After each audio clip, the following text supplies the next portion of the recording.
You have been wondering after our previous series on is there a will of God in relationship in marriage? Yes, thank you, Micanas, but how can I identify the will of God? Then you're in the right place, because that's exactly what this series is going to treat. How to identify the will of God. And as part of this series, we just felt like we should start with point of view. So that is of general point of view of people actually concerned how to identify the will of God. So it is on this note that I just want to say this. I've been wanting a platform to do this, so you just want to stay tuned. I have this theory and it is biblically proved. And before I get into it, scientifically. Scientifically. So it is scientifically proved, okay? And this theory that I have, okay, I'm going to show you some pictures. Please let me tell the people my scientifically found things, okay? So before I get into it, let me just show you this person, this year, here, and then this year. Do you see something? What you should be seeing is looking alike. And for me, people who are the will of God, they look alike. Okay? Or if the couple doesn't look alike, either the lady look alike like the mother of the groom to be, or the groom to be look alike to the father of the bride to be. And let me bring some biblical. Stop. This is important to me. Sorry. My friends who are close to me know this, okay? They know this is my theory, okay? So I think that when God created Eve from the ribs of Adam, scientifically, if you birth a child, the child has portion of your, every DNA is unique, but there is something in your genetics that determine the DNA of the child. So I have this, understanding that when God took Eve from the rib of Adam, he was actually taking parts of the genetics of Adam to create Eve. So in essence, Eve resembled Adam, and they were actually the perfect couple in God's point of view. So coming down to us in 2022, I believe that the will of God, one key way is that you look alike. And if you look at myself and my husband, they actually exchange us for brothers and sisters. Oh yeah, that's absolutely true. But it happens a lot. My theory aside, I just want to say this before somebody else say it. So in case this theory become popular, remember that Hannah from the Micanas originated it. But on a more serious note, Amen. And the grace of our Lord Jesus Christ. So on a more serious note, let's discuss a bit about point of view of people. Do you want to say something about it before? No, if you feel like flowing, you can flow. But definitely, people have ideas, point of view concerning what the will of God should be, and then how to identify. I think one key thing concerning the point of view of people is that we think will of God is, and at times you hear people with a sincere heart, advising you that marry a God-fearing man, marry a person who is well planted in the church, marry a person, some will even go extra and say that is speaking in tongues, so that they have evidence of the Spirit of God at work in their lives. But I think that is not enough. To determine that such a person is the will of God, because I think there are different other dynamics. One, are the two of you going into the same direction destiny wise?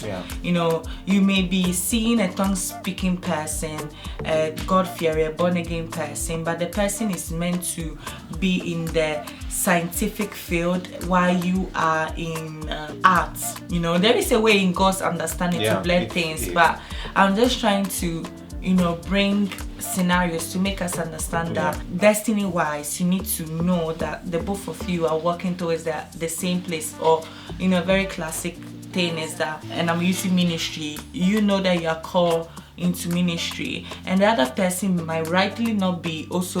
When I say call into ministry, you understand what I mean. You are actively doing things in the church and the like. because in reality, our life is a ministry to God. Absolutely. But somebody may feel like God is calling them, to work for God directly in the church setting, and the other person that you are getting married to just hates people from that setting. That would be very challenging. That can be very challenging. Yeah, so it's not in, and the person is sincere. He has he or he has good heart to for God.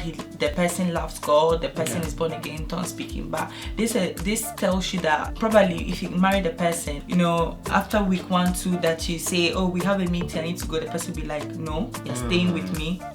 No, this is not happening. And this doesn't mean that the person necessarily also need to be in the church setting, but the person must be at least open, agree that I understand that you're going that place. I'm willing to support you, maybe not directly be involved, but support you. So that's something that I think needs to be considered. Do you want to say something like that? It's very crucial, and I wanted to use a word, but the Holy Spirit corrected me, and the word I wanted to use was, it could be a little bit tricky from that perspective, because we have, obviously, everybody wants a good man and a good lady or a woman, and that it's a good foundation that you want somebody good, but willing to want somebody is not.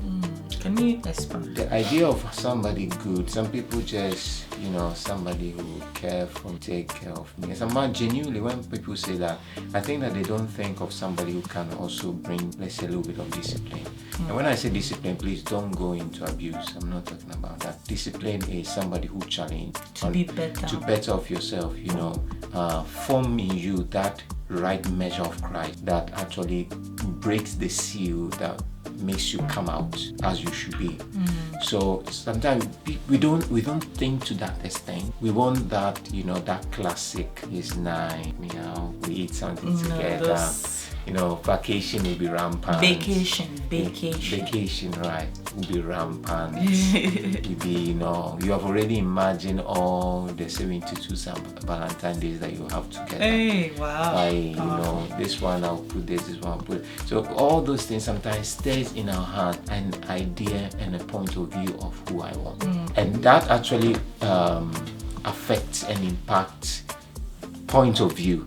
So I don't want to go too much in there because you have the chance anyway to really unfold how to identify. But we just thought that in beginning we need to bring in this general point of view that it's enough for the person to be God-fearing, speaking in tongues. It's not enough. It's not enough. Absolutely. And again, it's falling into that mindset indirectly. This kind of mindsets, no matter how sincere it is, it's fall into that box that that we were saying in previous series. If I've not watched, go and watch. That you just bring something that you consider good and God will bless for you. If you are really willing to go extra mile with God, if you're really willing to go extra mile with God, you should be ready to embrace whatever thing that He has for you.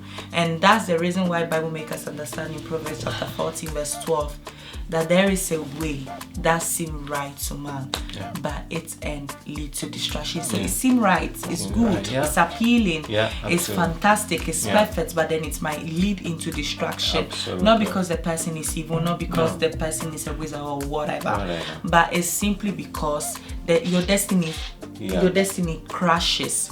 So that's what we want to lead to you today. I don't know, love, if you want to say. Stay tuned, stay connected. We are the Micanas. We are the Micanas.